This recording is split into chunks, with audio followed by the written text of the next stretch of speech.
ଆମେ ଆଜି ପରିମିତି ପଢ଼ିବା ମେନ୍ସୁରେସନ୍ ଆୟତ କ୍ଷେତ୍ର ବିଷୟରେ। ଗୋଟେ ଏବିସିଡି ଆୟତ କ୍ଷେତ୍ର ଦେଇଛି, ତାର ପ୍ରଶ୍ନ ଦେଖ। ଗୋଟେ ଆୟତ କ୍ଷେତ୍ରର ପ୍ରସ୍ଥ 15 ମିଟର और क्षेत्रफल 300 वर्ग मीटर हेले दୈर्घ्य और परिसीमा निर्णय कर। एटा एबिसिडी आयत क्षेत्र तार प्रस्थ देछि 15 मीटर प्रस्थ, तार क्षेत्रफल देछि। ताले एबिसिडी आयत क्षेत्र प्रस्थ 15 मीटर, क्षेत्रफल 300 वर्ग मीटर। क्षेत्रफल सूत्र कोन? दैर्घ्य गुणन प्रस्थ। दैर्घ्य गुणन प्रस्थ होछि 300 वर्ग मीटर।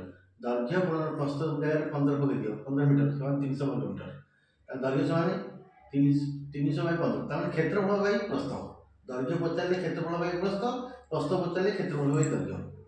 300 बाय 50 इक्वल 20 मीटर होला दैर्घ्य।